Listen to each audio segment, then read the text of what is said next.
7 o'clock. We will call the meeting to order, and it is being recorded. Hold on. Oh, it's already being recorded. Excuse me. Yes, I see that it's already being recorded. Right. All right. So first thing we want to do is everybody has a copy of the previous meeting's minutes. Are there any questions or concerns on that? Yeah, coming from the clerk who wrote the minutes, I did not know what time we adjourned the meeting, so they are not completed yet. I did get one person responded to say that they were great, which was a great compliment, especially coming from him, Paul. But they're still in draft form until I get rid of the bottom. It's yellow because I didn't know what time we wrapped up. So okay, there's no requirement to approve them at the next meeting, but we can do that in our first meeting in April. Okay. Does anyone know what time? I mean, I don't have to include that. I can strike that. I just like to have it. Well, you could also just say meeting adjourned and okay. be done with it. Okay. So why don't we approve it with, if someone could move to approve it with that. I would move to approve it with simply meeting adjourned at the end. I second that. Is there any discussion on the motion? All right, seeing none, all those in favor, we'll start with you, Kathy. Aye. And Gary. I'll abstain. I think you got enough votes. All right, Paul. Aye. And I will make that unanimous. I do have a question. I have a question. Denise used to post these once they were finalized. So, Grace, I assume I send them to you? Sure. One of the things that you two can work with when you do sit with Grace, maybe stop by Denise's office and get some pointers. Get 5 minutes of her time. Okay. See how she did things. Okay. Or Mike can do it and tell you. I think be involved. I've been meaning to catch up. Denise is out of the office right now, but she's enjoying herself in Florida, and I'll have her and Grace touch bases when she gets back. Perfect. When is she coming back, Mike? Sometime this week. I forget exactly when. Oh, okay. So next week she'll be back. Okay, fine. Yeah. Okay. Now, next is a treasury report. Margaret, have you joined yet? Because one thing, we did get a letter from an email from the town manager saying that the budgets have been frozen, and I asked Mike if he would get with Margaret and discuss how much is left on our budget for this year, and then the remainder could be returned if the board so agrees. Do you have any figures at all, Mike? Yeah, I do. And I sent that to Margaret today. So I was a little late on it, but my estimate currently is that fiscal year end, you'll be at about $14,000.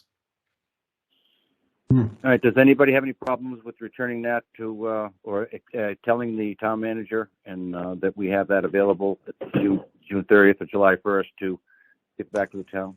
I would prefer not to make anything available until it's available. And we're projecting it's available, but we don't know that. So I'd rather wait until the fiscal year is over. That would be my preference. All right. Now, should we keep it a secret, or should we say that that's our projection, just so he can factor it in his calculations? I don't have a problem with that. I don't know that us giving him back, 10 or 12 grand is going to hopefully doesn't make a difference to the town. They can fill a pothole.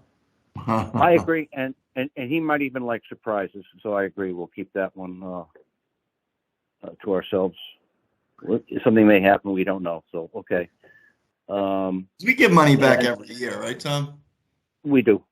This year will be, a lot more than usual. 3-4 times as much. But just wanted to run it through you.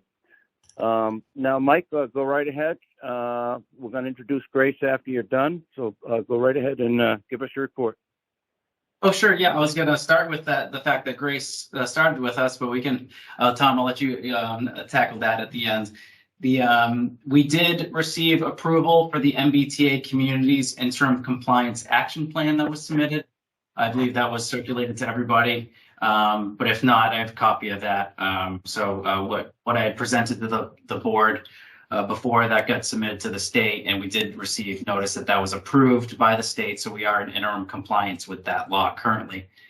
The next steps with that are basically going to be what I outlined in what was submitted. So We don't have to jump into that tonight, obviously, but the deadline for compliance is at the end of 2025, December of 2025. We already have CMRPC on board as far as helping us out. Paul, before me, had submitted for direct local technical assistance through CMRPC with regard to the new law 3A. So they're on board to assist the planning board with efforts along with that. So I'll be meeting with CMRPC, gathering some information and materials, then I'll forward that along to the planning board so that obviously the planning board is in the driver's seat in how we proceed with these matters. Mike, one quick question. Yeah. How are other towns? I know the governor wants a carrot and stick approach to these things. Are other towns subjecting at all? Oh. Getting feedback. Yeah, someone has a phone and a computer on. But is there any feedback from other towns with this the approach of the carrot and stick with the governor? I mean, in regards to what there's been some Middleborough, the forcing of a zoning change for a town. They're telling a town that's a single family zone that the governor's saying that you can't be a single family zone. You've got to set at least aside something for multifamily. That's basically what the governor's doing with this law is to tell us we cannot be a single family zone because we're adjacent to a town that's got the MBTA. That's how I read it. Am I wrong on that? Yeah, of course, yeah. The law is to ask that towns that are either have the T or are adjacent to the T that you adopt a certain size of a zoning district that is multifamily by right. So I mean, there's been towns that have fallen out of compliance with the law because they've I think I don't need to name names, but I could as far as towns. But yeah, they decided to not comply. So I've heard of it in that sense, but I'm not in direct communication with the towns that are not complying. But I have tried to reach out to the similar towns. We are rural adjacent towns for the MBTA community. So Sutton is in the same boat. I forget if it's Leicester or Spencer. I apologize. I always confuse those two towns.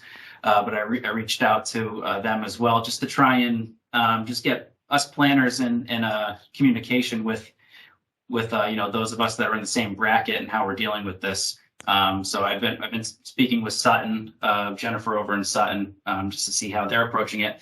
And they're approaching it the way that we are currently, which is have submitted an interim action plan and are working with CMRPC to identify the next steps and working through the planning board to navigate those steps.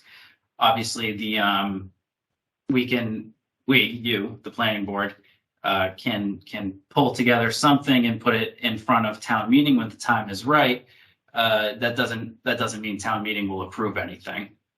So that's sort of where we are with it. Yeah, Tom, just to add something, the attorney, I think I said this at the last meeting, but the Attorney General was pretty vocal that this, I think she actually said this isn't a choice. That we've given the carrot, now we're going to start hitting the stick, using the stick. And the governor reiterated that. In fact, she anticipated they were going to require a lot more out of town. So I think this administration is, getting ready to, basically forcing towns to house a lot more people. So just remind me. I'm sorry, Tom. Just remind me. What's the carrot here? I haven't the money. The money the eligibility for grants. It's the eligibility for certain grants. Is the carrot? It's basically if you don't apply. That kind of sounds like a stick to me, but sounds like a stick and a stick approach. But anyway, that's just me. And Middleborough is the town you wanna be looking at. But what's the constitutionality? Holden is also looking to push back on that, Gary. Yeah, I mean, best I can tell, it's a stick and billy club approach. Yeah. And my thing is that what's the constitutionality of the state saying to one town, you have to, we're superseding your bylaws, but not every town? How can they pick and choose, cherry pick which towns they're going to override our laws that we've had for 50, 60 years? I don't see that's constitutional. I don't think they can just do it. I don't think they can pick. I don't think they can pick favorites. I think it has to be all or nothing. I don't think they can have friends. I think they have to do it for everybody. To the town planner, is there a date for the next state milestone? No, they have not set milestones in between the interim compliance plan and the final deadline for compliance, which is December of 2025, at least not as of yet. Okay, thank you. Okay. That was an excellent conversation. We'll see what happens. All right, thank you, Mike. I appreciate that. What else you got? Yeah. So we had a post-tip meeting with DOT to kind of discuss how the tip hearing went and what changes the town would like to see. So we'll be following, or through the manager's office, be following up on formal comments regarding to that, mostly highlighting concern over the change and lack of parking going forward and the impacts that the road improvements will have to that. I have a quick question on that, Mike. When I've looked at the plans and when I was at this meeting, and this is a serious question, I'm not being snide, did anybody ever come out to Upton, or did they just do all this on paper? Oh, actually, I don't know, because I'm kind of coming into this, halfway, partway, or one-fourth of the way, 25%. So whether or not they came out prior to me being here, I don't know, but I don't believe they've been out since I've been here. Yeah. No, I mean, they didn't know where United Parish was, which is a fixture, and it's right downtown. You can see it, big United Parish. But the other thing is some of the recommendations, like making the end of Mechanic Street, where it, feeds on to Main Street, a one-way exit, which is just going to bottleneck it. And I think they did it, how it was explained to me by, I think, Joe, was they just do, or maybe it was Paul, I don't know, but it's just like sightlines. And the thing is, if you can't make a right-hand turn, it's just going to tie up traffic forever. And so I just don't think they did any traffic. I don't think they were here. I think they looked at everything theoretically. And that's quite possible. I mean, the way that these things work, my understanding is that they're applying traffic engineering standards that they follow, that are sort of nationwide standards, and they rely heavily on local input as to how those standards fit into the character of the individual towns and what the circulation might be as a result. So, okay. And the next time for public comment is the 75% design. And yes. Okay. And I had one more question in there, but I forgot what it was. Will their local consideration be similar to their local consideration on the zoning change?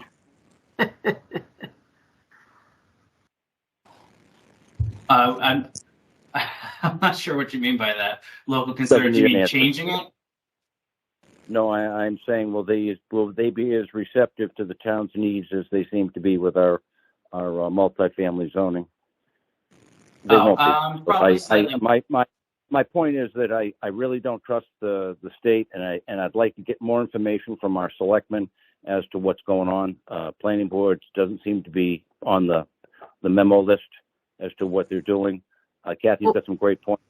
We just approved a community center based on what we thought, or what we know is the sidelines of roads and what's going on with that. Now, if they're going to be doing some extensive roadway work that may impact the town, we should know about it. So that's it's a something huge impact on the town. Huge impact on the town. So I do know that they have been forwarded those plans and made aware of obviously what's going on with they, meaning the state, have been forwarded those things so they can incorporate that into future, or I guess 75% design. Is the website set up yet? Because you were going to put that on the town website, right? Yeah, I'm sorry? my nightmare scenario is that the community center just goes to open and they work on the roadway and nobody can use it. So can we get some information?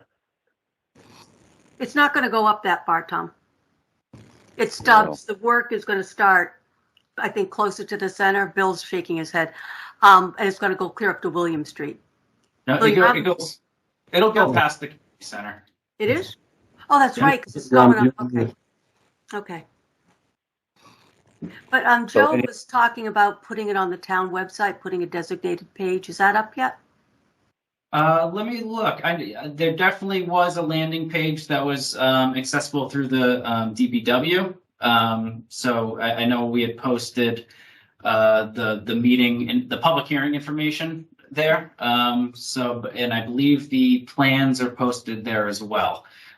So I can make sure that we're tracking everything that is sort of sent and received between the state, formal comments and all that sort of stuff. So yeah, no, definitely the information is on the website. I'll make sure that we have a specific area that we're going to and we can point to access any and all information regarding it. Okay. And just one more thing to address one of the comments that Tom made. You know, the difference between the DOT and the DHCD, the housing zoning and the roadway, is we don't have to do the roadway.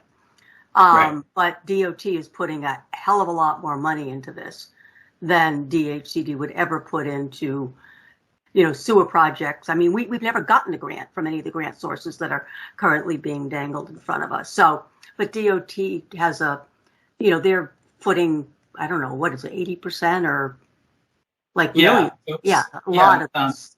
It was, I forget what the percentage was, but their contribution was significant, and then the rest of it was federal, I believe. So I think it was 80-20. Yeah.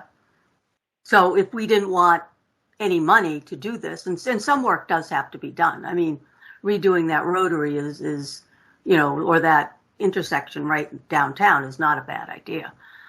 But they've taken that and they've made it into a like 2 or 3 mile long stretch, you know, of, you know, double bike lanes, one on each side of Main Street, elimination of parking on Main, you know, just a lot of troublesome stuff. And then Tom, through the chair real quick, just 2 quick points, and then I know we get an agenda that you probably want to move on to.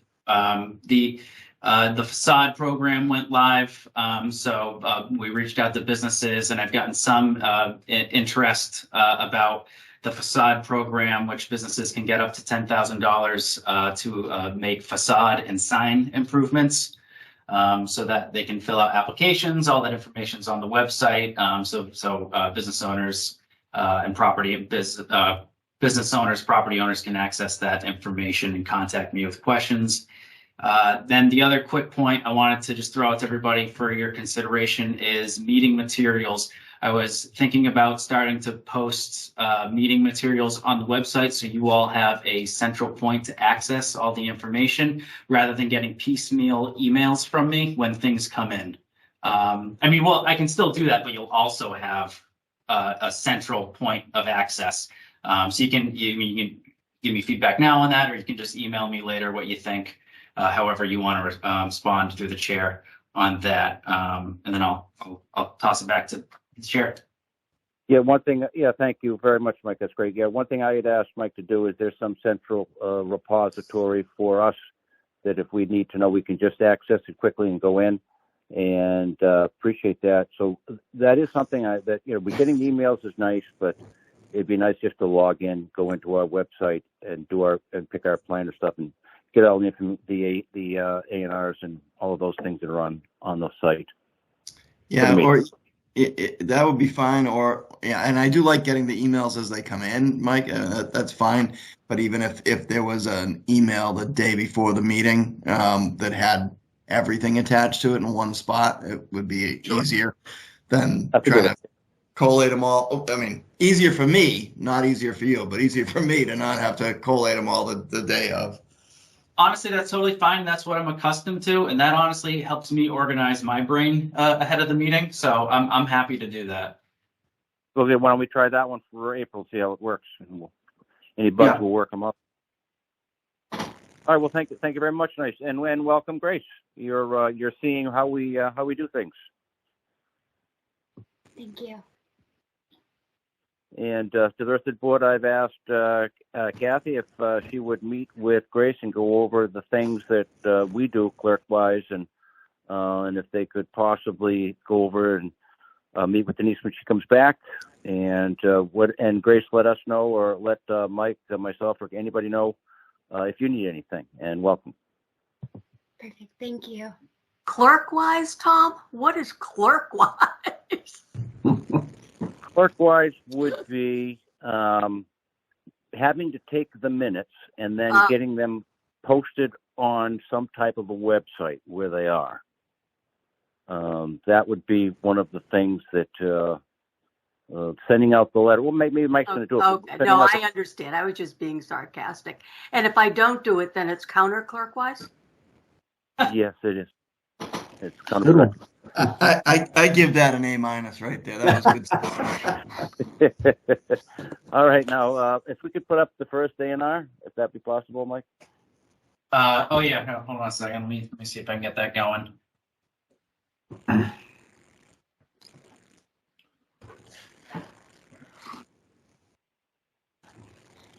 Just a quick question while you get going. These are public hearings, correct? The one on Yes. Governor's Landing and East Street Estates? I believe they all are continued public hearings, yes. Yeah, because it wasn't listed that way on the agenda, so.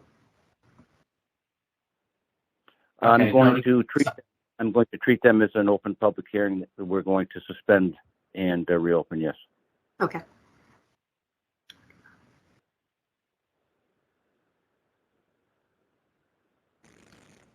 It's the first one we get on the agenda. 130 South Street. Oh, those are A&Rs. I thought they were Governor's Landing, East Street, and then we went No, into. the frontage lots approval, the approval not required. There was three of them. There was South Street, there was Grove Street, and then Right. there was just the parcel swap that we just got in. I remember correctly. Okay, no, I just had those after Governor's Landing, East Street, and Westboro Road conversation, but I don't care. Okay. So you got 130 South Street up on your screen. I can obviously zoom in as necessary. Good evening. My name's Jeff Stefanik. I'm a land surveyor with Gurr and Helnon, here to discuss this plan. This is the property of Peter Albee, who's been before the board recently, I believe. He has approximately 11 acres at 130 South Street. He also lives on an adjoining lot at 145 Chestnut Street. What he would like to do is sell the 130 South Street to his renter, carving out the 9 acres in the back as a non-building lot, which by law would be attached to his 145 Chestnut Street property. So we're creating, well, technically we're not creating any new lots. We're just adjusting a lot line. How are you not creating a new lot? I thought it was one big lot right now. Because parcel A, the 9 acres in the rear, is not a building lot. It's a parcel of land. It may not be attached. It may not be buildable, but it's still you're creating a parcel anyway, right? Right, but by law, that parcel becomes a portion of his property at 145 Chestnut Street. So there'll be lot line changes. Yeah, obviously the lot at house 130 South Street will go from being about 11 acres to being 1.84 acres. And this is going to be the newly recorded lot. And if we all hit the lottery, and this is the only thing they're going to be looking at, this is what we've got, right? One lot. It's a new lot. It's not a parcel anymore. You're creating and recording a new lot. Well, we're adjusting the lines on an existing lot and creating a parcel. A parcel of land is not a building lot, and parcel A is clearly labeled on the plan as not a building lot. You're making a new lot. Well, I guess it's semantics, but it's not a building lot. It's not semantics for us, because if it's a new lot, it has to show access and utilities, and it has to meet all applicable zoning. So any new lot has to comply. So it's a big deal to a planning board submitting a new lot. Yes. But Can I just parcel ask a question? A Yeah, okay. will legally become a part of his adjoining property because he owns both. And his existing property is a buildable lot. It already has a house on it, 145 Chestnut Street. That's where he lives. That's the Right, so- second lot to the, Well, you're right. the So you're left at the bottom. you're creating a new lot and a new parcel. I right. think we're adjusting lot lines and creating no new lots. I am confused then. So we're talking about two lots, each with a house on it, and there's a bunch of Yes. land in the middle. So all we're doing is adjusting that lot line so that it's attached to the Chestnut Street property, but we're not creating a new parcel. We're just By attaching. Are we law, adding? Parcel A adding or- becomes part of the Chestnut Street property because it's in common ownership. Are we adding or deleting any square footage on the parcel, on the lot? Are we creating a new lot? In my opinion, we're not. Well, in my opinion, you are. How, Tom? It's a new lot. It has new lot lines. But it's It's an gonna be existing recorded. parcel. It's sort of like if you add, It's existing until you take this parcel, change it, and record it again. And now this is the existing. but you're just combining lot. it with another. This is where I'm getting confused because, I mean, I guess you could technically say that we're creating a new parcel or new, like parcel, the Chestnut Street parcel will be in essence a new parcel because it's bigger and the lot lines have been adjusted, but it's not a separate parcel. It's not a brand new, it has a house on it already. That's where I'm getting confused. Well, no, I don't think. Does parcel A have a house on it? I'm not seeing a house on parcel A. No, parcel A is vacant land. No, so what I'm seeing is I'm seeing a new lot, lot 1. That lot doesn't exist right now, and I'm seeing a new parcel, parcel A. It doesn't seem that complicated to me. New lot, one lot, one parcel. You right now you've got one big lot, and we're making a new small lot and parcel A. And it, by the way, it looks fine. Right, I agree. That's how I see it. Agreed. Well, I'm here tonight to ask the endorsement of the board for the A&R. I would be willing to sign it, Tom. Yeah, and one of the reasons I ask is if to me it's a new lot, $100, and then a parcel added to it, which is $50. So you've got new lot line, new configuration. That's a lot. It's $100. Then you're adding a parcel, which is nothing, and you're adding a parcel to it, so to another lot. So that's to me that's $150, and the lot lines change, but it has to be, it's a new lot, which means we charge you more. Any questions on that? Yeah, I'm just Well- a point of clarification. So the Now, second is lot, that- so the new lot, the new parcel that does not have a house on it is going to be, it's owned by the same owner and it's going to front on Chestnut Street? His existing house, which is at the bottom of the map, if we could scroll, I can't see it from my computer here, but his existing house is house number 145. That's where Mr. Albee lives. Yeah, okay. So parcel A, when he conveys the house on South Street, parcel A, because it's in common ownership, automatically becomes part of this house on Chestnut Street, that lot. Okay. But for us, Kathy, we're approving the lot line change, so we're creating lot 1, which has a house on it, and we're creating parcel A. Okay. And that's what we're doing. The statute says then parcel A joins with Okay. house lot 144, Okay. whatever Mr. Albee's lot is. Okay. House 145. 145. Yeah. We're just changing. We're carving out lot 1 from Okay. the existing big lot. Okay. And my whole point was on a filing on this, it's a new lot, it's $100, and it's a parcel for $50. And I have no problems with the engineering itself, the survey itself, but the filing is a lot in a parcel. So could we get endorsement tonight and get a check to the town this week? I will accept a motion to approve. Second. All right, any discussion on the motion? All right, all those in favor of endorsing the plan, we'll start with you, Captain. Say aye. Aye. Nay. Aye. And Paul. Aye. And Gary. Aye. And I will approve that as well. Yes, you are approved. We'll have to go in and sign it at the town hall, and the check goes to the town clerk, I believe, $150. Great. I appreciate that. I'll be in touch with the planner, and we look forward to seeing you again. Take care. Thank you. All right, thank you. Have a good evening. Just a quick question. Margaret is not on the call, correct? I didn't see her.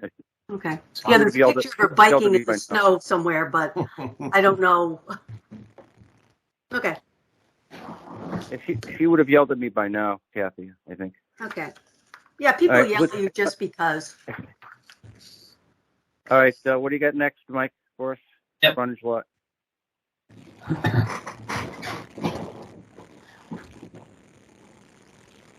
Next, we got 54 Grove Street. All right, if the engineer or applicant is on the line, take it away as soon as that comes on. Yeah, hold on, Mike. We got Mike Dean, or I did see him on. He's the engineer.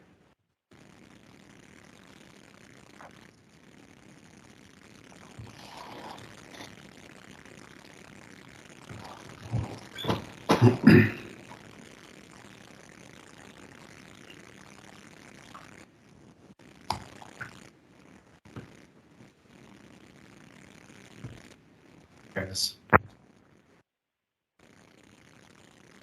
1 second.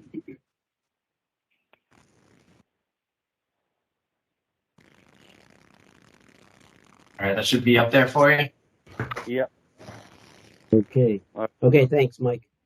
My name is Mike Dean from DNL Design Group, here representing Lovisa Building Corp. For the parcel off of Grove Street and associated with the Anderson property. It's located just south of the railroad crossing of Grove Street and the rail line, just south of that. And in fact, the back rear portion of the property abuts the rail line. What we have here is an existing lot that's out in the front area, referred to as existing lot B, or map 21, block 0, lot 160. And there is 39,342 square feet of the lot that fronts on Grove Street with 150 feet of frontage. And what we are doing is carving a piece of land, or parcel A, towards the rear of the property, which is in common with the rear parcel referred to as number 54 Grove Street. That parcel consists of, the new parcel, or parcel A, consists of 8,234 square feet, bringing that front lot down to 31,108 square feet. The driveway profiles are shown on those lots. The existing lot that we're carving the land out of is 150 feet of frontage, and it's all upland, no wetlands, things of that nature. Can I stop you for just a moment? Yeah, there's 2 lots, right? And you just mentioned one lot. What's the other lot's frontage? The other lot's frontage is 190 feet of frontage. Okay. Is that shown on the plan? The number 54, which the parcel A is going to be deeded to, no, that is not shown on the plan. Now, this is going to be a newly recorded plan, and these plans have to be recorded with the frontage of the new lot. Go ahead. Sorry, keep going. Okay, that's just a larger parcel, and we were adding land to there, so we kind of concentrated on that front parcel, lot B, or map 21, lot 160. Yeah, I mean, even a note line saying remaining lot frontage is fine. You know, you don't have to, but there has to be at least a note line saying that this, because they're both 2 new lots. Each lot has to show, like you're showing the square footage, but both have to show that they have the correct frontage. One can be a note line by me. I don't know what the other members think on that one. That was my issue. My only issue really was because we're calling it Lot C. If you were just giving parcel A over to parcel C, that's fine. I don't need to see the rest of it, but where you want us to confirm it's a lot, to confirm it's a lot, we need we need to know what Lot C looks like, I think.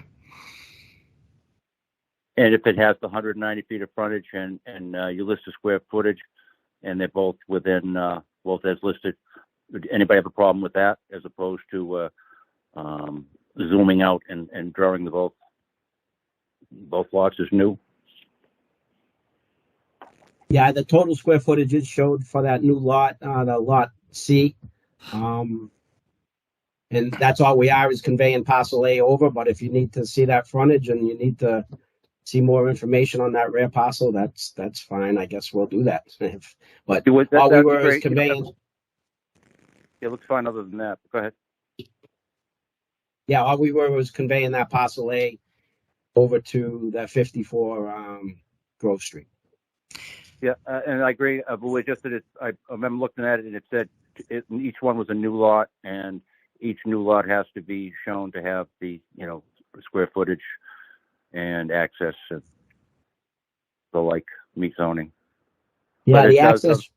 Yeah, we did add the driveway and the access to the existing lot 54 at some feedback that came back from Michael. Yep. But if you need to see more than whatever you want to see, I'll add it. Yeah. Go ahead, Paul. I was just gonna say, I'm sorry to be a pain on this. I'm almost sure it's fine, but I guess I think I'd need to see that lot, just if we're going to call it a lot, or if you called it a parcel, but that wouldn't be to your best interest either. You want us to say that that's a lot. So I think we do need to see the outlines of the lot and know that it's got frontage, sufficient frontage.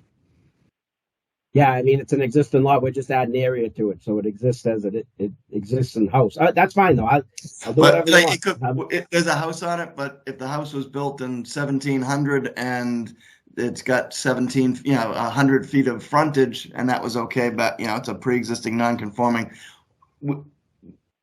we'd still want to know that. You probably, even in that example, it'd probably be fine because you're making it right. less non-conforming. Yes, that's my thought process exactly. That it would be less non-conforming by adding an area. We're not doing anything to it. We're adding area to it, but that's fine. I don't. It's if that's what you want to see.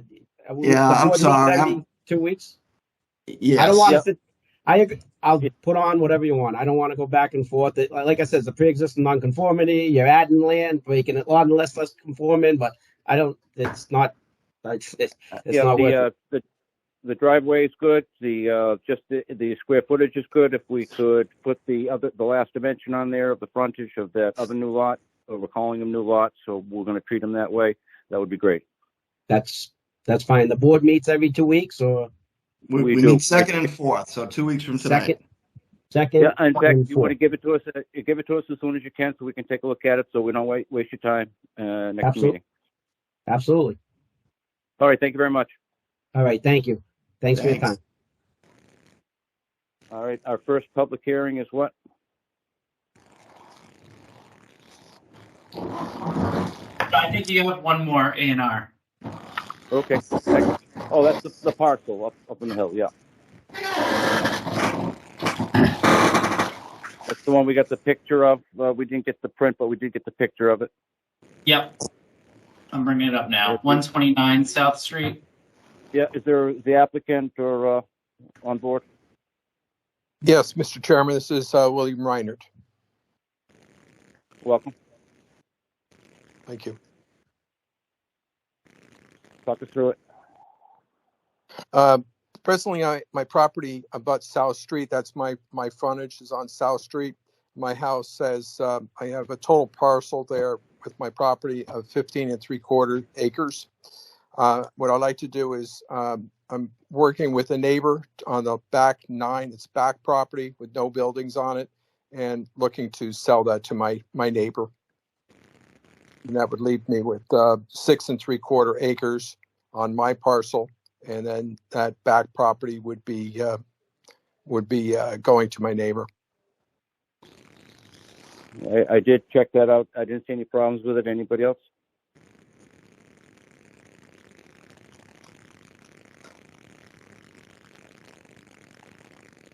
It looks to me like a simple parcel swap, or swapping, taking it away from this lot and giving it to the neighbor. $50. There's no access issues. There's no we're not landlocking land. Land in this area. If this land it can't just be set by itself. It doesn't have access. Planning boards are not allowed to landlock a parcel. But if this is going to be combined with a lot that has frontage, we're not landlocking it. It will be. Rules. Pardon me? Yep, Yes. yep, So I don't think we're breaking any rules by signing it as a parcel swap. Thank you, Mr. Chairman. I'll sign it. All right. So we have a motion. I'll second that for discussion. Any discussion on signing the plan? Okay. All those in favor, Kathy, you go first. Aye. And Paul. Yep. Yes. Gary. Aye. Gary. And I will make that unanimous. So we will sign that down the town hall. It'll be $50 to the town clerk, and you'll be able to pick it up there. 2 days. All right. I think I overpaid Michael. I think I paid $150.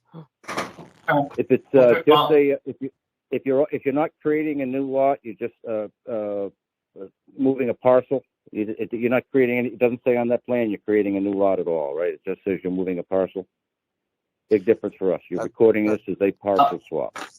It's $50. That's correct. Bill, I'll work with you on that. That's fine. Thank you. Thank you, Michael. Thank you, Mr. Chairman. All right. Thank you. All right. First public hearing.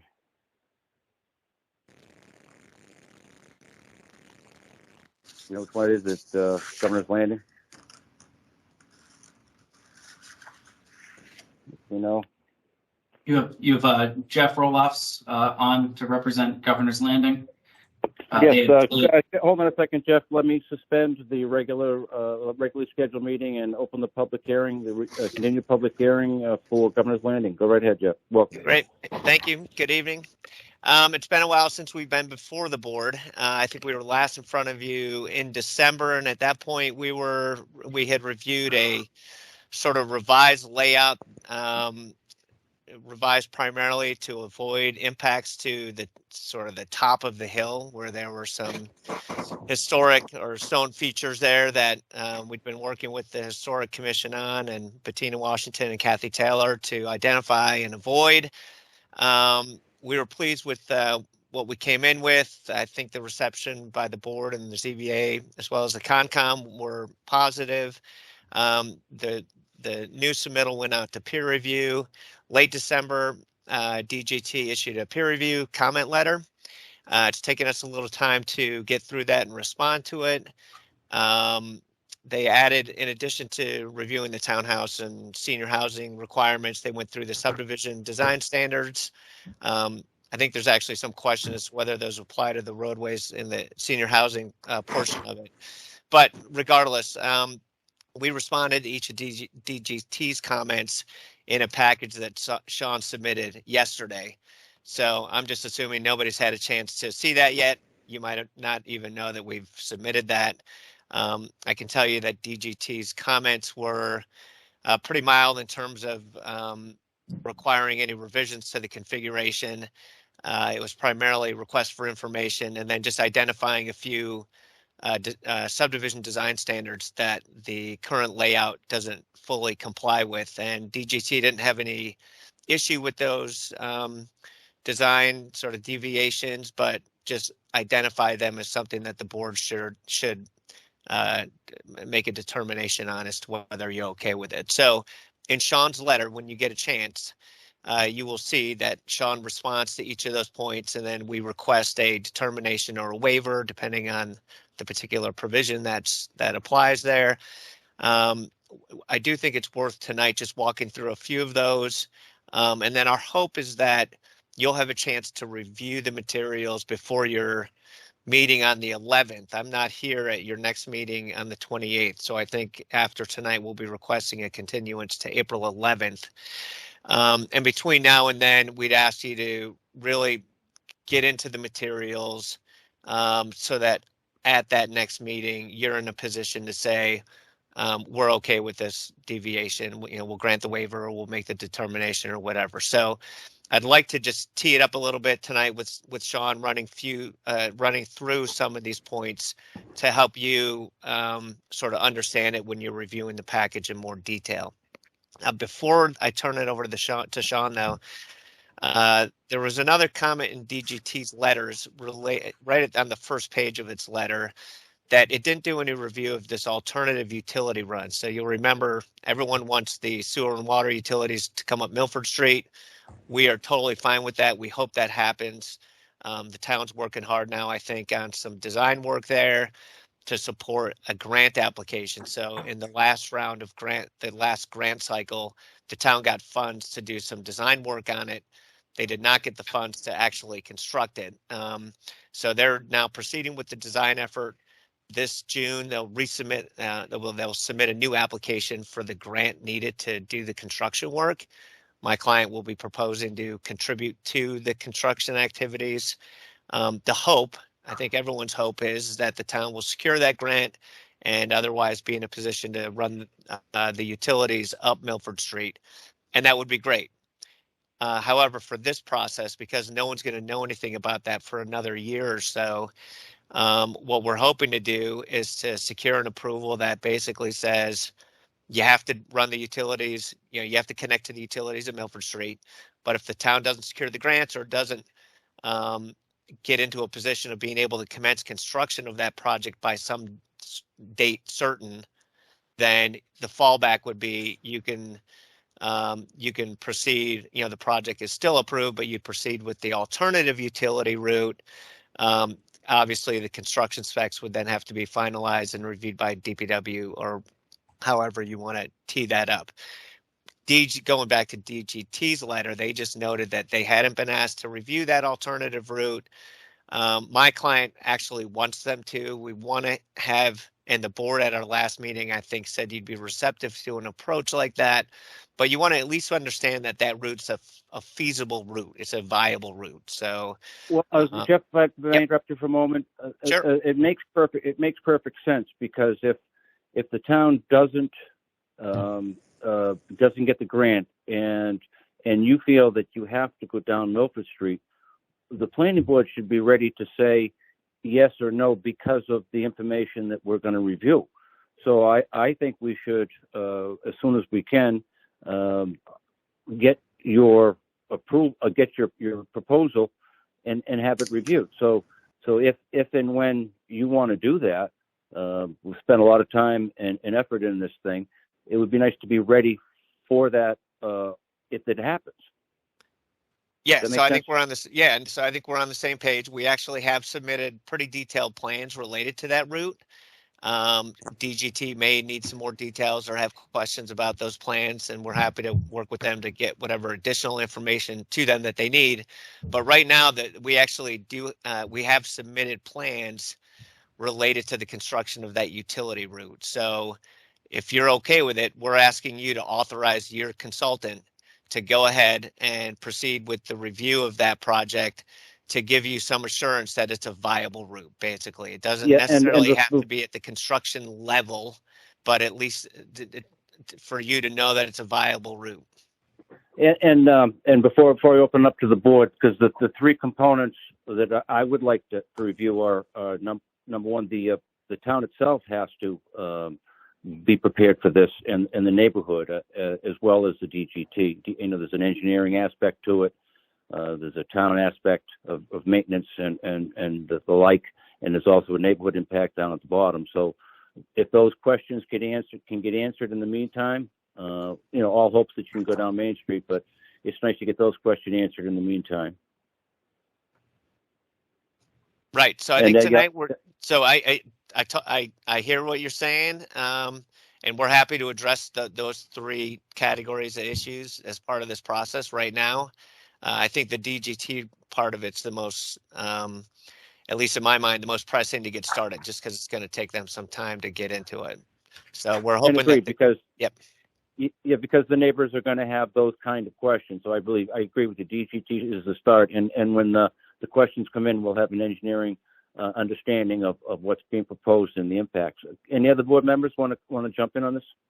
Yeah, I mean, just there already have been a couple community members coming to these meetings, expressing some concern. So I think that's an excellent idea. And then you start a process, and hopefully you don't have to go that way. But it's nice to have everything in place in case you do. Jeff, do you need any cooperation from the railroad to do the alternate route? We don't. I mean, we already have an easement that we've had for 15 years or something like that. I think we've submitted a copy of that, but we can provide that to DGT also so that they know what legal rights we have there. But we've had an easement that we secured with them years ago. This proposal to run utilities through that railroad easement or railroad property has been sort of an active proposal by my client since, I don't know, for the last 20 years or something like that. So we've had an easement for quite a while. Okay, thank you. Yep. Okay, so I don't know. So Michael, do you need anything more from the board to coordinate with DGT and ask them to start on that, or? Well, I guess I would just ask the board to, I guess, approve DGT to review what's been submitted. The objections, Paul, Gary, Mari, Kathy, any objections to having this sent to DGT for review, an alternative utility run? I just note that the applicant made it clear in there on page 2 that the applicant was agreeing to fund the review. So we appreciate you guys making that clear. Yep, correct. Then I would say, with no objections, Mike, please contact DGT, forward them, or if they already have it, tell them please review it and send us the bill. Yeah, we'll do. Does the board want, and I can distribute new plans and narratives that have been submitted to departments in town.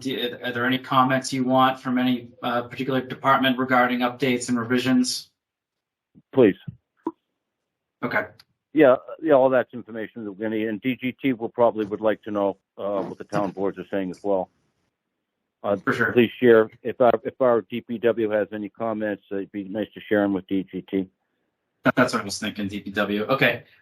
There was somebody posted something in the chat.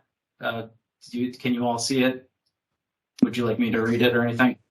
Please do.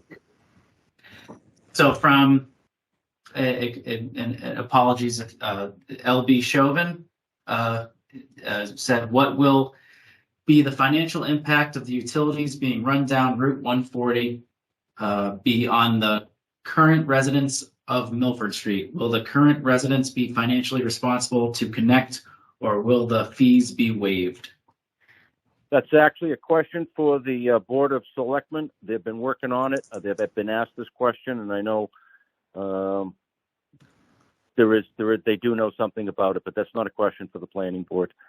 Well, just to go back a step, for an informational purpose, for the person who asked the question, is at the last town meeting, I guess it was the special, there was the town passed, authorization or approved authorization or authorized the Board of Selectmen to make a decision. It wasn't a blanket, you don't have to pay, but it's basically the Board of Selectmen will consider it on a project by project basis. So, before it wasn't even a possibility. Now, as Tom said, it is before the selectmen. But that said, the best thing is to contact them. And if I may, Kathy, but because what we were told was that if the town extends the services, you are required to hook up. Now, this being a grant, if it was a grant, does that trigger the homeowner's requirement to hook up? That I don't know. No, Tommy, it's always been the requirement that if the town extends the sewer, that's why this got passed at town meeting. That this motion to authorize the selectmen, it's to make exceptions to that rule. That's all I'm doing. I could be wrong, but I thought there was an opt-out. I thought it was an opt-out component. So instead of a mandate, and a landowner along Route 140 would have an opt-out option to them. But again, with the approval of the selectmen. I think that this is all. That's how people fund. That's how municipalities fund sewer projects. No, I get that. I think Tommy had the perfect answer, which is exactly. This is not a planning board question. Yeah. Okay, go ahead. Keep going on, Jeff. What else? Okay, so with respect to the waivers that Sean's about to go through, again, we're not looking for you to make a determination tonight. You haven't had a chance to review the materials, but I would urge you to review the materials between now and the meeting on April 11th so that we can get from you, I don't know if you need a vote or a decision as to these various waiver requests so that we know that the layout that we're presenting will stick. If you're not receptive to some of these, then we may have to change some aspects of the layout. So we just want to bring these topics to a head. And with that, I'll turn it over to Sean. Actually, let me just say, I will also, before the 11th, so that you don't have to dig through Sean's letters on the waivers, we'll provide a list of the waivers and determinations that we're asking you to make so that you have that. So I'll get that over to Michael. He can distribute it to you so that you know what we're asking you to think about before the next meeting. So with that, I'll turn it over to Sean. And Jeff, just for that meeting, to what you're going to be asking us to do is vote on waivers before we vote on a plan. Yeah, we won't do that. We can give you our opinions. You can feel us out for it, but yeah, that's part of the approval process, not the meeting process. Yeah. Yeah, I just think all boards do it differently. So if that's fine, I don't want to ask you to do something you don't normally do. But again, if somebody or if the board objects to some of these, I guess we'll want to know now, not the night you're going to vote on the overall project. That's all. No, and I'm trying to get you what you want as much as we can, right? Which is, but I'm just not. I was going to ask you to try and address that if you can, because I think some of us would say, well, all right, if we vote on this exact same plan that's in front of us, then I guess we could allow this or that. But the plan's still in flux, so I think it would be hard to do it.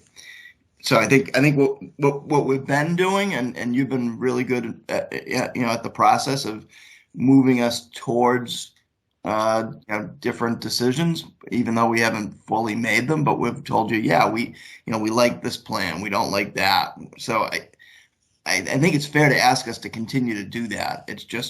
It's hard to lock in and say, you could have a lesser setback when we don't know what the plan is. Yeah, that's fine. That's fair. Well, we'll definitely give you our honest opinion. I think we've been honest so far. Yep. Okay. All right, so I'll turn it over to you, Sean, if you want to just walk through some of these, just as a preliminary, an introduction to the different issues that are coming into play. Sure, be happy to. Good evening, all. Sean Malono, Consulting Group. Is it possible to share my screen to walk through this? I think so. Give it a try. You see the share button? Okay, It's the upward arrow in the box. Top right. Yeah, top right. There, the one that says share. Let me see, where are we? Window, there we go. Okay. Yeah, I'm not as familiar with Teams as some of the other programs, but so you should all see the plan. Yes. So in part of, I think what Jeff was talking about and what we're asking a bit of the board, and certainly understand your position, but I think to Paul's comment is, as far as we're concerned, this is a final plan. We're not looking to jockey around buildings and stuff like that. We, have had all those conversations with Bettina and Kathy. They're comfortable with this. There's the open question of the utilities, but that doesn't really change the plan. So we're hoping that this is the plan. But that being said, there's really just 6 comments in DGT's letter that are going to be before the board, whether or not to grant a waiver if they see necessary, or determine that if a waiver is necessary at all. The first one being it's listed in their letter under design standards from the rules and regs, number C. And they talk about the requirement of a 150-foot tangent between curves in the geometry, reverse curve. And what they're talking about is this area here. So this area, we had to kind of put in a reverse curve to get around this little jut into our property from the neighbor's property. And the other reason why is if we extended this another 150 feet and then bent it back around another 150 feet and then back around, we really start getting into some higher ledge areas and higher elevations, bigger walls. We get down closer to this wetland. So that's what we were trying to avoid with this. And just as I guess a kind of aside, and I have this in my letter, I've actually seen in quite a few towns this desire for this curvilinear roadway, especially on a site like this where we have some grades. It actually naturally helps keep people at slower speeds rather than having a straightaway in between. So those are some reasons we'd like you to consider that waiver to the extent it's necessary. The second one is listed in letter E of DGT's letter, and that talks about a recommended length of road between 600 and 1,200 linear feet for a block size.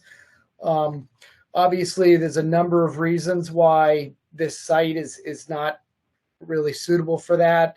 One is the grades and the known bedrock up there, this vernal pool in the middle, and then of course the archaeological artifacts that are known to be on the site.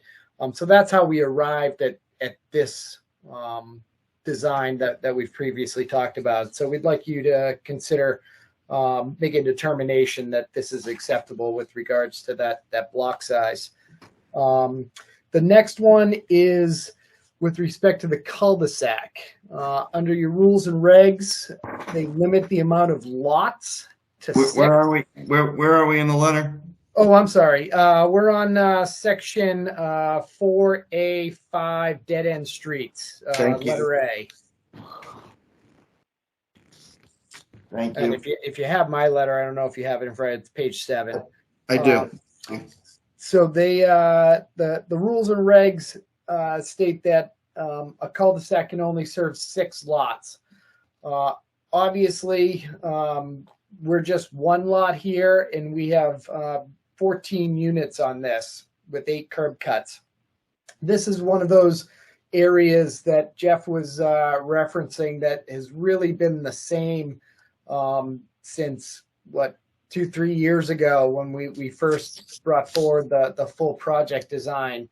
We think it's consistent with the cluster development, and we're hoping that the board will make a determination that this is acceptable. And then on my letter, page 8, number 4, it's under curbs and gutters. They talk about this townhouse right here as it's within 55 feet of the intersection of our center line. And yes, we acknowledge that. And again, this has been on the plan since this one was brought forward. We had similar intersection situations with the previous iterations. So we're hoping that the board will find that in this case that this is acceptable. And if a waiver is necessary, grant the waiver. And then Can you explain that a little better, please, for me?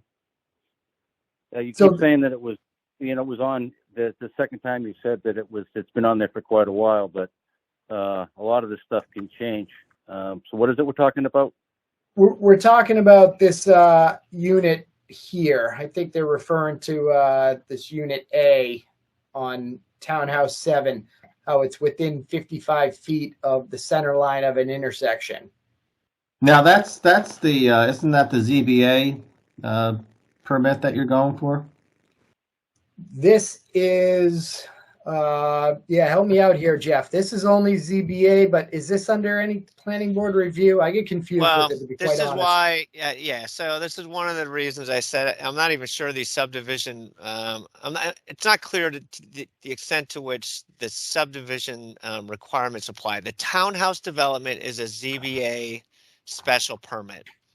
And there's a provision there suggesting that the roadways within the townhouse development should meet the subdivision specs. So I think you're right, actually, because it's in the townhouse development. If you're suggesting that that should be a question for the ZBA, since Well, they're the my special question was, permit grant. why you? Yep. I guess my question is, why are you asking the planning board for that as in a waiver?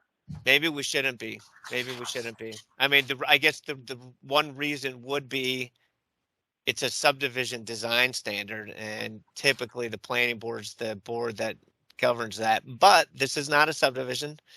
It's not going to be a subdivision because these are going to be A&R lots to establish this. So if you're suggesting that that should be a ZBA determination, not a planning board, I tend to agree with you on that. Well, you can convince me otherwise. I don't see that as the planning board waiver. That's fine. Let's leave it with the ZBA. But the ZBA is going to have to decide whether that's, whether that's safe, right? Yeah, that's So right. They're going to have to decide for sure. You got cars coming in from the busy road, but they're on a small road for, a couple of house lengths. And then they get to these driveways, which are coming out into the road. That's really what the issue is, right? That's what the design issue is. Right. But that's really it. It's the traffic coming in off of 140. Is it going to cause a problem with somebody coming out of those driveways? I mean, it's not our issue, but I'm not sure if that would be a big issue for me. And then just two more I'll touch briefly upon. They point out that the standards, the subdivision standards require a 5-foot sidewalk on both sides of the roadway. We're proposing a 4-foot sidewalk along one side of the roadway. Again, this has been on the plan since inception. I think even preliminary plan, we talked about this. And really it's just the desire to minimize the amount of impervious surface here. So, and I think we did formally request that waiver as well. One suggestion on that is put on the side that gets the most sun. Okay. Yep. Just a quick question, and I should know this, but you said that the subdivision provisions say a 5-foot sidewalk on either side, and you're talking about a 4-foot on one side? Mm-hmm. Okay. Yeah. And if it does make a difference to the board, I think increasing that to 5 feet on one side, I think we can certainly do that. Yeah, we really haven't required the two sides on a number of subdivisions, and so that hasn't been an issue. I hadn't seen it go from 5 to 4 before. It doesn't give me a bad feeling. What does it take to be ADA compliant, like to get a wheelchair or something on there? Because if this is a senior complex, Yes. So ADA is actually 3 feet, but in Massachusetts, we get the Architectural Access Board. They require a minimum of 4 feet. Okay. So that meets. Yeah. Okay. Yes. Yeah, if we're gonna have them only on one side, I wouldn't reduce the standard to 4. But one side with 5, I'd be in favor of that. So Tommy, you saying on one side you'd be in favor of, if we're reducing it to one side, that you would not be in favor of reducing it to 4? I don't think we need the sidewalk on both sides. But if our requirement is 5 feet, then that's what it should be. Otherwise, if we're going to reduce it to 4 here, we should change the bylaw to 4 feet. But if we're going to only have it on one side, what's wrong with meeting the standard? Mm-hmm. Okay. I'm open. I haven't decided one way or the other. I promise to measure the sidewalk in front of my house before the next meeting. Yeah. And then just the last one I wanted to touch on it's on my page 10. It's under section 5, required improvements for approved subdivisions, number 1. And this talks about this being a secondary roadway with 26 feet. So what we have and what we've proposed all along is 26-foot entrance throats into the site. And then once we get in, all of the roadway throughout the site will be 24 feet. And again, just to minimize pavement, keep everything is compact and protecting the buffers and the wooded land as much as possible. What will it posted? Will there be will there be a posted speed to match the narrower roadway? Yeah, we hadn't really talked about putting any speed signs, but that's certainly something that would be good to add, easy enough to add. That is good. One, you should make sure, even if you have to drive her to the meeting, get Margaret at the next meeting for that one, because she likes the narrower roads. But the traffic calming on a narrow road, I think, is important. And this, posted speed signs is one. I don't know that I would want any kind of a bump coming off of that 140, though. I mean, I've got those in my office complex, and they sneak up on you. I don't think you'd have time to figure it out before you got in there. I don't think this really warrants something like that, Paul, because the way that this is, we're up high, and then you go down a little hill, and then kind of back up when you get to the intersection with 140. So this kind of a little natural, well, to be constructed, natural kind of change in grade that'll help that speed mitigation. Right, I'm thinking more I'm thinking entering as opposed to exiting. Coming off of 140, you want to make sure people do slow down, and they will at the T. It just maybe if they come in the other way with the long run. I think you are going to want to make maybe you just put a stop sign at where the at the intersection there. Not at the T. You'll have a stop sign, I assume, at the T, but maybe on the right-hand side entrance as well before you get into the rest of the. Yeah, I think that would be unusual to have a stop sign on this side coming in, but I mean, I think we'll also then be dropping grade. We have this curvilinear feature that we were talking about. We have the reduced width of 24 feet. I think all of that together will help keep speeds reasonable. But I fully concur with, I think it was Tom's suggestion about putting the posted speed signs, a 20-mile-an-hour speed limit here. I think that makes a lot of sense. Yeah, one of the only reasons I would even remotely suggest reducing the width is because if you're going to connect to another roadway, or if this is a straight through, then I would say you keep it at 26 like everything else. But this road is going to be just used by the residents. I don't think it's going to be one of those ones where they're going to use it to cut through to go somewhere else. So a reduced roadway here might help, but certainly there'll need to be some signage or some way to keep the traffic under control. Yeah, did we do 24 feet up at Upton Ridge too? I think we might have, and that because those are kind of internal roads as well. Yeah, same reason I would even, but there's got to be some speed limits that help control the flow. So those are really the only comments that we wanted to bring forward to the board for some consideration. Everything else, I think we've addressed all their stormwater comments, and I think all of the other comments were, for the most part, either we revised the plans to meet it, or they were indicating that we met the standards. So I got one quick question for you for the end here. As I look at this plan, if your utilities went to Grove Street, would the plan look exactly like this? There'd be no changes. There'd be nothing would change on this plan. That's correct. And actually, with our plan submission, we gave you both scenarios, and so it's the same exact layout. We design both systems, whether they go out this way or they go down to a pump station down here and then pumped out this way. That's really the only change in the on the site. Okay, that helps. Thank you very much. And Sean, I'm the slow student here.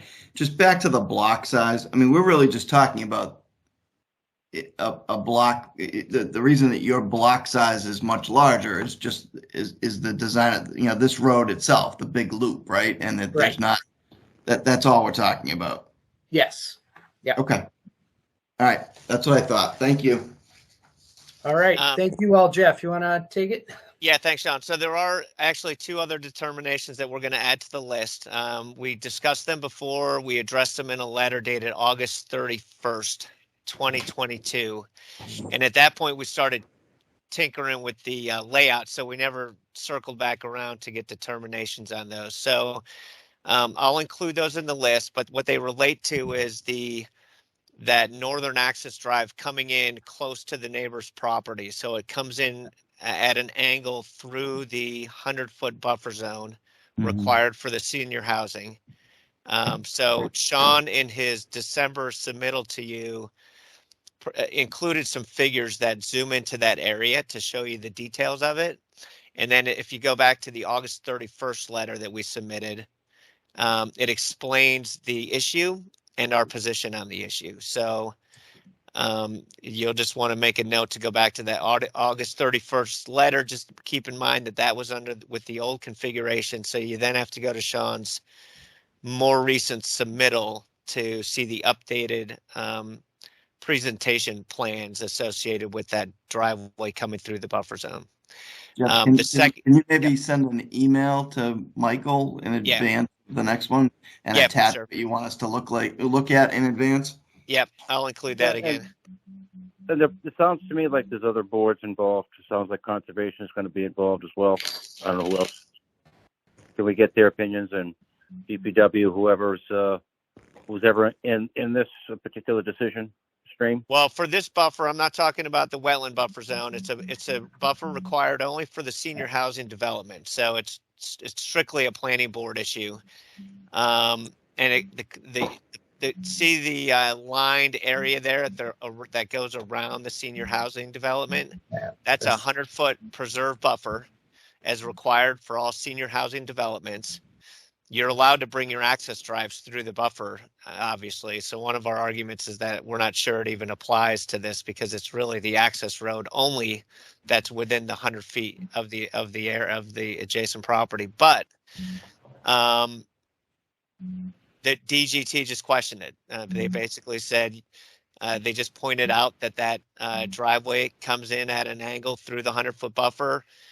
They don't see any issues with it, but it was something that they thought the board should just consider and weigh in on.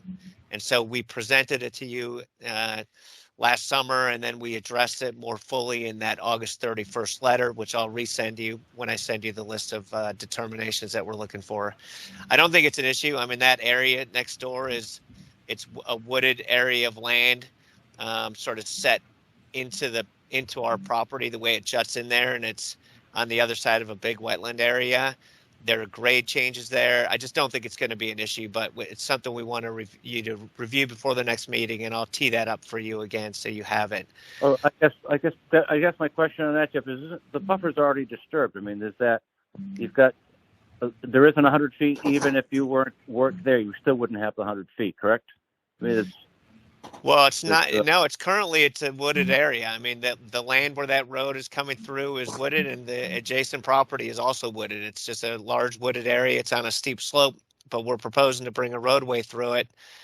The only question is whether or not we can bring it in within 100 feet. Yeah. Right, but I'm saying there's no houses that you're on the right side of that roadway for that entire. There's no houses on that entire street until you get to the closest house you're going to have is how far, right? Oh yeah, for sure. It's a long ways away. That's right, and that's part of what we addressed in our letter. Yep. Just the way it appears. It doesn't appear to be. It's intrusive. Right. So we addressed that more fully in the letter. I'll resend that to you so you have it at your fingertips. And then also in that same letter is another question. This one is even weirder because it's within the townhouse development, which is a zoning board of appeals special permit. There is a provision that talks about the common usable open space, and we have to provide a certain amount of it.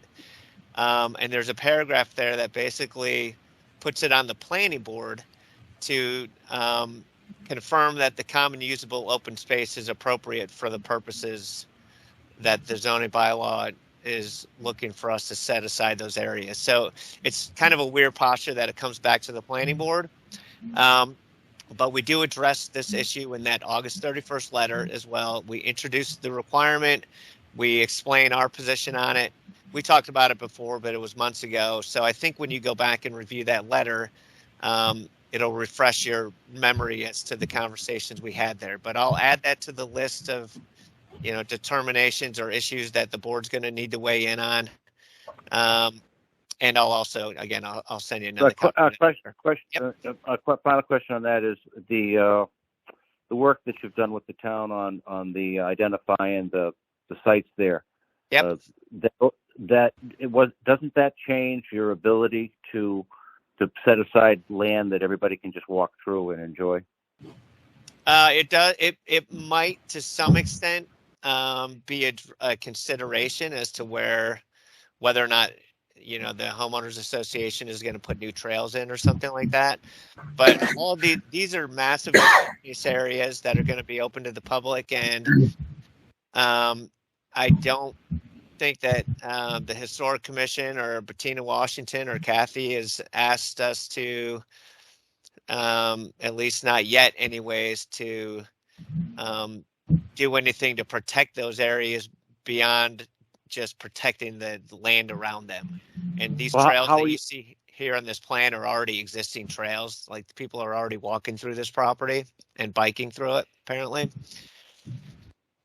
How are you balancing the needs of the condo owners with the town, with this protecting the ancient sites, and the fact that, like I say, people are going to walk through this? It's open space for the town, but it's also people live there, and there's Indian sites. So how are you balancing that?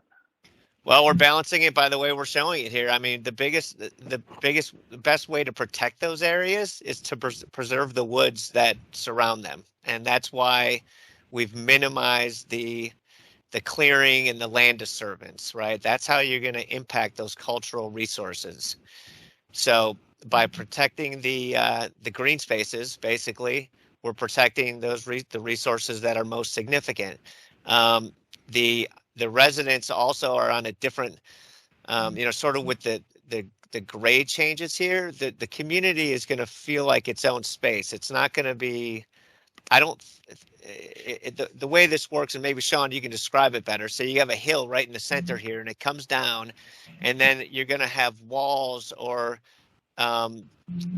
granite cuts down to the backyards of these units. So people aren't going to be able to just walk from the hill down into somebody's backyard. There's going to be a natural separation between the publicly accessible spaces and the community spaces. And then the residents themselves, so they can either walk along, within their community, or they can get onto these trails and explore the woods around the community, as members of the public can as well. Mm-hmm. So we think the balance that you're inquiring about is reflected in the layout that we're proposing. And I think that goes a long way. If you're asking for a waiver, I think having that balance is important. Yeah. Okay. Thank you. Any questions from the board? I think that's it from us. Yeah, Tom, my only comment is if there's any public comment, I would want to hear from the public if there's anyone out there this evening. Excellent. Anybody at your queue? Identify yourself and address any concerns or questions you have to the board or to the applicant. Kathy Taylor with her hand up. All right, Kathy, go right ahead. Welcome. Just a question. Will there be parking for the public to park a car and take a hike? We are actually proposing a few spaces. Sean's going to zoom into the plan to show you where those are there. Yep.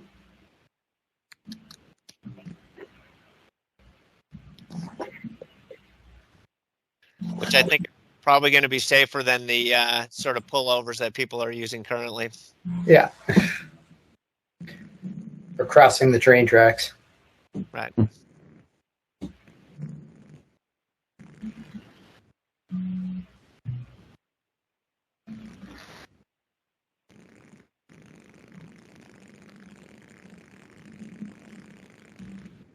Anything else you'd like to talk about, Kathy, while we're waiting? Nope. I don't see anybody else with their hand up.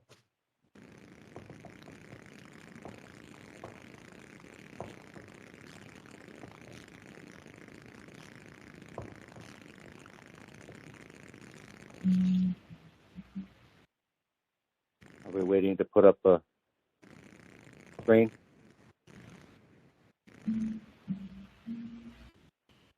What are we waiting for?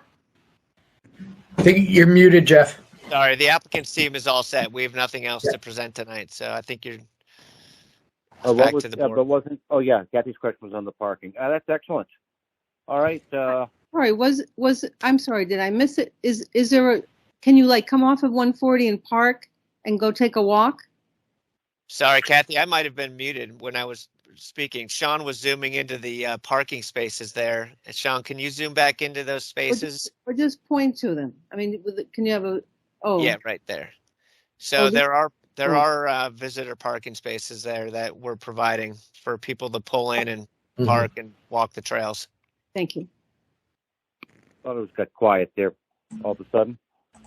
All right, well, thank you very much. We're going to continue this public hearing until 7:05 on April 11th.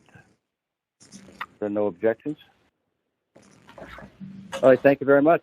Okay, thank you all. Thank you Appreciate all. it. Have a good night. And Jeff, if you could just follow up in writing that request for extension as well. Yeah, happy to do that. Thank you. Thank you. I will resume the regularly scheduled meeting, and is East Street Estates on the agenda for tonight? Next. Yeah, you had a request to extend the public hearing. So originally you had before they had requested extension of the decision deadline to March 28th, and you received a request to extend the public hearing, or I should say continue the public hearing from tonight to March 20th. Let's do that. Let's suspend our regularly scheduled meeting and open up the continued hearing for East Street Estates. We have received a request for continuance until, what's the date? March 28th, your next meeting. I So the move to 28th. approve the request. I will second that for discussion. Any discussion? Seeing none, we vote. Paul, Aye. Kathy, Aye. and Gary, Aye. and I will say aye. So we have approved the request for continuance till 28th at 7:15. All right, we will reopen our regularly scheduled meeting. What's left? Did we have 0 Westboro Road?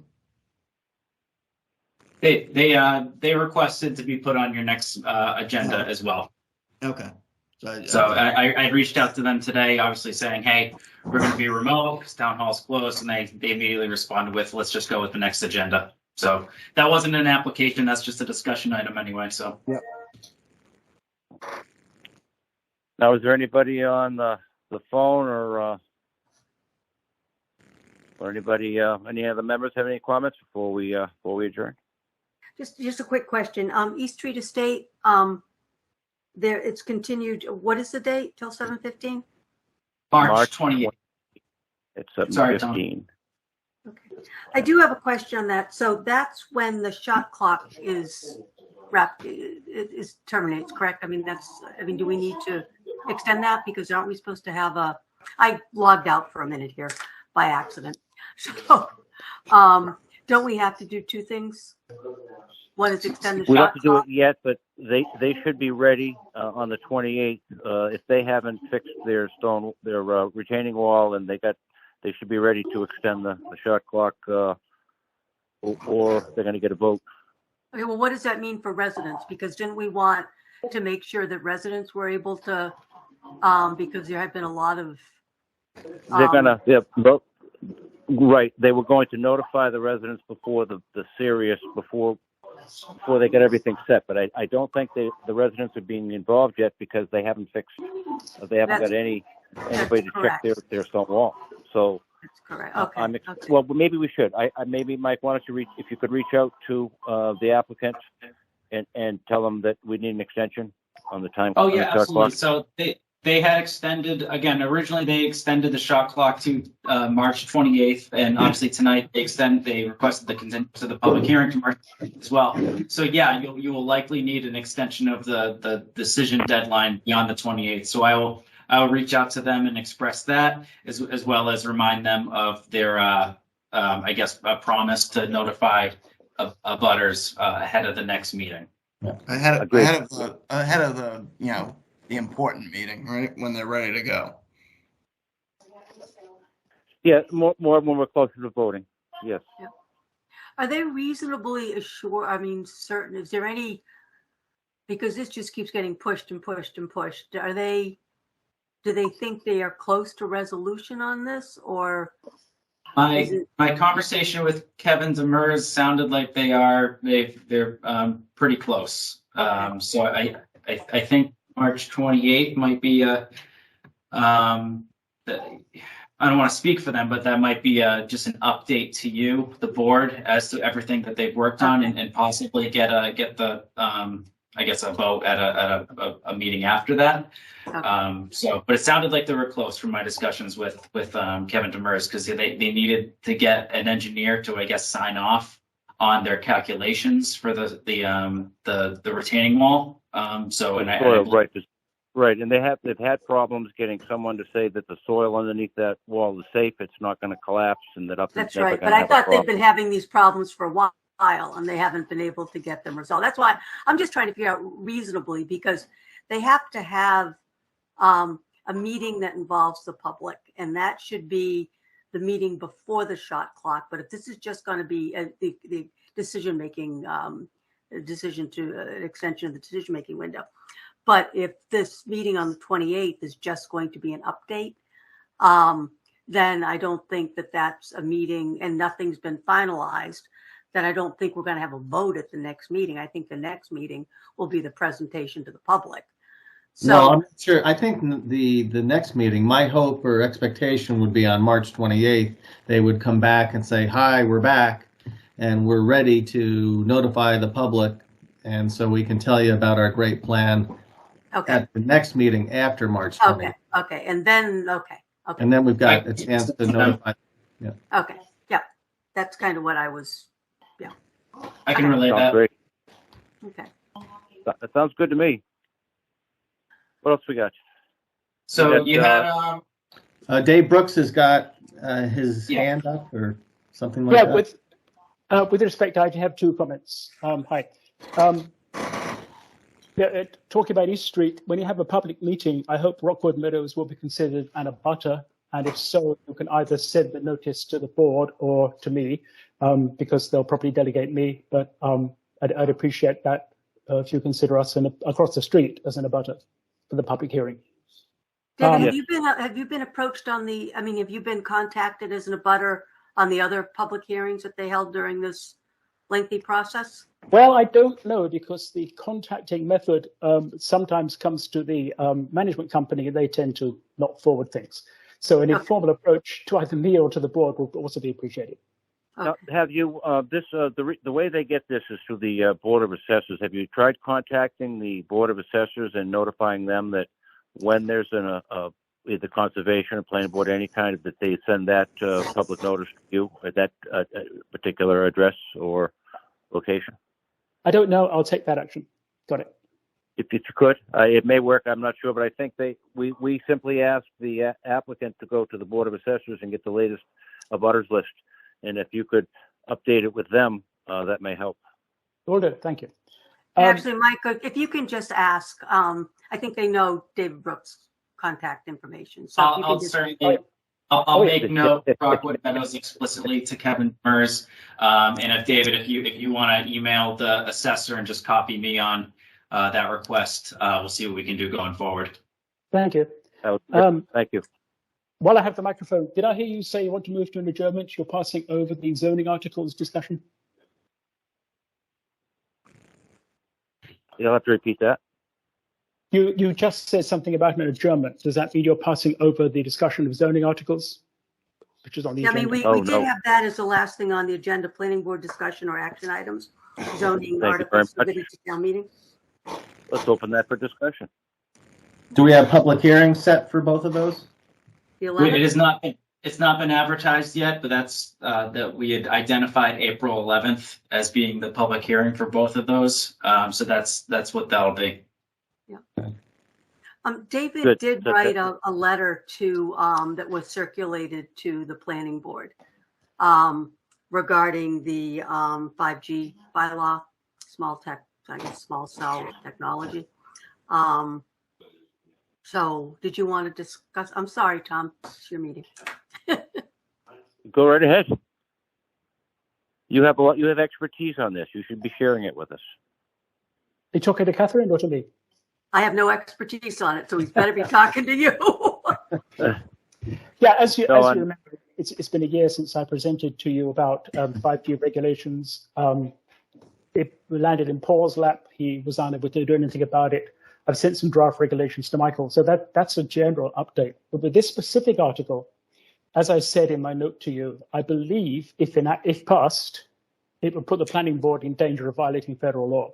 And I have all of the citations available to you. It also occurred to me this morning, looking again at the zoning regulation 6.2, that would also prohibit any modifications to existing towers indefinitely, which also would be a violation of law, although there are more complicated regulations to do with that. So I made the argument in general in the note I sent to you. I made it as short as I could. So my only comment to the planning board, since you can't change this article, is that you recommend negative action at town meeting and seek council opinion. That's it. It's as brief as I can make it. And I will send an amendment to my note to point out that this affects also macro towers. It isn't a 5G specific article as written. Yeah, through the chair to David, the petitioner has been before the board within the past month or so, and of course we'll have the public hearing to vet it all out. But I did read your letter. I would say that a lot of your concerns are shared by the board. If I could go that, certainly shared by me. Thank you. Yeah, I had some administrative questions. One was the definitions. If I remember correctly, there's no definitions in the site plan. We have definitions in other sections, like the subdivision control, but there's no definitions. And this was listed as a definition. And in 6.2, correct me if I'm wrong, there's no definitions there. So I was wondering, is this going to be inserted as a definition, or is this simply going to be item number 4? Is it going to be a number 6.4? Where is this going to be put? Where is it intended to be put in the zoning bylaws? That was a question of mine. Are you asking me, or I think Michael might be able to address that? That's an open question to anybody. I wasn't sure in looking at it if it's going to be inserted, how it's going to be inserted in the. Maybe Gary, any questions on that? To be blunt, that's the least of my worries. Well, I'd like to know what we're voting on. No, I think I think there's some issues going on with this. I really hope you can afford to seek council opinion on my comments, because I'm an amateur, but I do know how to read regulatory language. Michael, wasn't that one of the points you made when you were talking to Lori? Was that how to make it legal? I mean, how to make it meaningful. Yeah, no, thanks, Kathy. That was one of the main issues. Just as it was presented, the citizens petition as it was presented doesn't fit into the zoning bylaw as in the way that it's written and the way that it's formatted. Obviously, it doesn't have numbering or anything associated with that. I mean, this is part of the discussion we had last time, is that the board, after you hold the public hearing, if you wanted to make any, whatever your recommendation be to town meeting, if your recommendation is a positive one, then it would be, you have the option to say, we make a recommendation to adopt, but with these proposed amendments, if they can be made, which is one of those being, identify the section in the bylaw that this would actually be go into, whether it be 6.2 or whatever. I'm not looking at it currently, and then there was discussion about adding a definition at the last meeting, and well, I guess where that would fit and what it would be. So those are things we consider.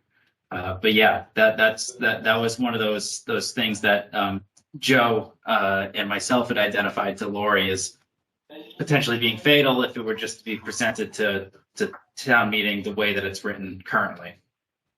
May I comment on that? My reading of the current 6.2 is that it can be made to apply to the 5G antennae. It's a bit of a stretch, but there's nothing in there that will make it not apply. But by not adding a definition of the small wireless facilities, we lose the ability to give them specific design considerations. And Michael, I've sent you a whole load of text that we probably need to work on, so that we can, if we do end up with antennae in town under the planning board's control, we don't end up with ugly pink boxes that make noises. Yeah. So, Tom, through the chair, I would just ask the board, whatever you want me to work on ahead of the public hearing, let me know. I'm sort of, I've left this to Lori as it's her, obviously, petition. But if there's anything you want me to provide or work on ahead of that meeting, let me know. I as of right now, I'm not doing anything except for collecting information as it comes to me and giving it to the board. That's a good question, because from a planning board perspective, we need to be convinced one way or another. It's nice to know the pros and cons, but somebody has to convince us that this is either unsafe or and they've got proof or is cause for concern. Or we have to say that the bylaw, the zoning article as written, doesn't meet our approval. But I'd like to, I'm not saying that 5G is safe, but I'm saying that as a planning board, we need the process set, and I don't know where we're putting the bylaw. So if we could, by the time April 11th, tell us where it's going and how it's going to be worded, and then we can start from there. But right now, I don't know if it's up to us to do anything. Yes, I mean, through the chair, I agree with you, but I also don't know if it's up to Michael to do that. I mean, I think Michael has counseled Lori that these are questions that need to be answered, and that they haven't been answered. And I just don't. I agree with you. Yeah, but it's a citizen's petition to the planning board, and the planning board has to vote on it, so that's why he's involved. But right? No, we have to vote on it, but it's not our job.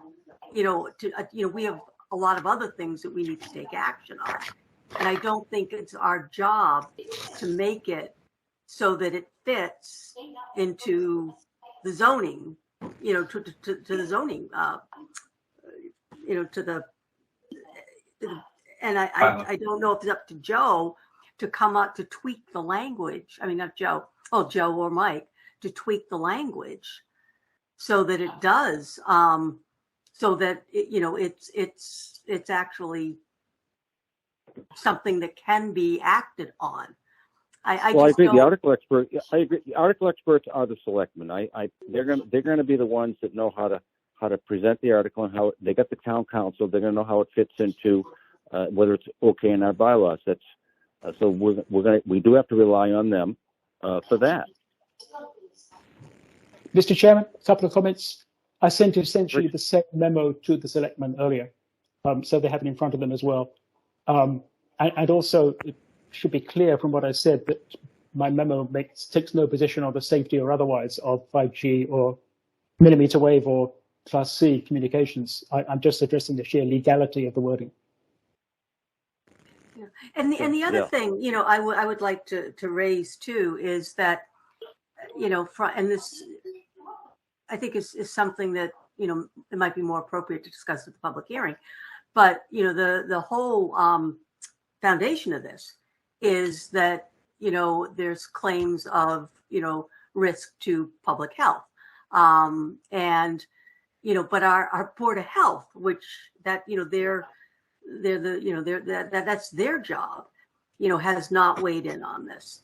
And it seems that, Pittsfield is frequently cited. I think it's Pittsfield, as where the Board of Health decided there was a problem, and they're sort of the moving force behind it.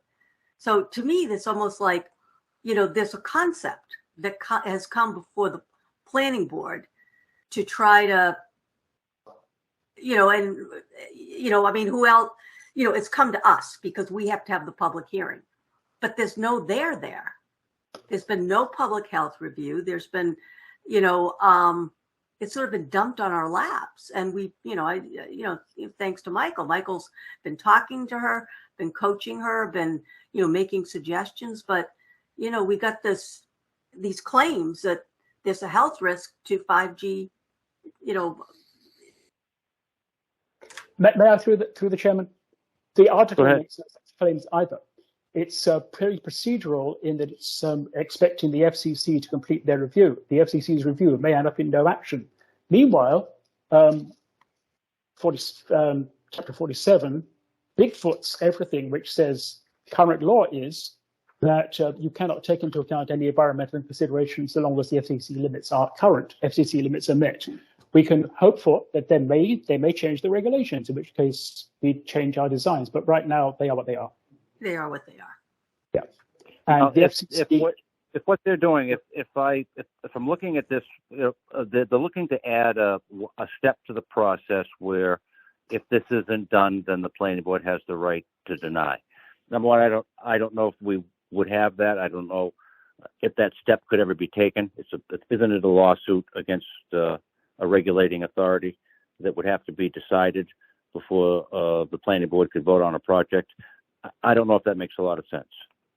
Any comments on that? Can we get town council to, now that we've got a date for the public hearing, can we get town council's opinion ahead of the public hearing? That'd be great. That might be helpful. On specifically an opinion on something specific, or generally yeah, I mean, there's an article before the town, and just their comment on the general legality, not necessarily with respect to form, but with respect to legality. Some of the issues that we've raised before and that David has raised in his letter and this evening. Yeah, could the planning board deny an applicant a license for 5G because this particular amendment or bylaw change went in? Could we say that because you didn't follow this bylaw, which is, I think, settling a lawsuit, could the planning board deny? Do we have a leg to stand on? I mean, that's one question. My only concern there is, with lawyers, especially with town council, you ask them a specific question, you'll get a specific answer, which that's fine. I've got a more general question, which is as to the overall legality of what's been proposed. I like that. It's more expensive. Your question's more expensive, Gary, but I like it. Well, can we ask in general, question 1, and question 2, specifically with respect to 47.332C7B? I just read my own memo. What is the interaction with this? The language is subject to interpretation. I'd like an interpretation. Having the effect of prohibiting. May I propose? Well, that might be in Gary's. Well, that might be if we use Gary's general approach, we might get that answer. Yeah, I think so. Through the chair, I'll ask both questions to town council if I can, with approval through the manager's office, which I'm sure will be fine. But and so I'll ask both questions. Based on my conversations already, I'm willing to venture a guess at what the answer to the specific question would be. but I'll wait to report and get an answer from get an opinion from town council first. Thank you, Mr. Chairman. I'm satisfied. I will send you an addendum to my memo. Appreciate it. Any follow-ups from any of the members? Kathy, you like that? You okay with that? Yep. Okay, what else we got? Was there anything else that we missed? That I missed? There was just, I mean, probably not much discussion on it because again, I'm scheduling the public hearing for it for the same date, April 11th, which is the zoning board membership increase. So it's come, I'm working on language on that to present. It's because it's already been put on the warrant, but I'm having my doubts on that only because of due to membership generally. If we were to increase that, the board doesn't have to comment on this now, obviously, because we're not in the public hearing on it. But I'm having doubts that if we were to increase the membership of the zoning board, whether they'd be in any different of a spot than they are now with their current membership, given the lack of membership, I guess is what I'd say. But so that was the only thing. So they're like managers. By themselves, they can do nothing, and together they decide nothing can be done. There you go. So, all right. Any other comments? If not, I think everybody can go eat. Okay. Right. 8:50. Adjourned. April 11th. 8:50. I got it. 8:50. Thank you very much. Have a good evening, everybody. Yeah.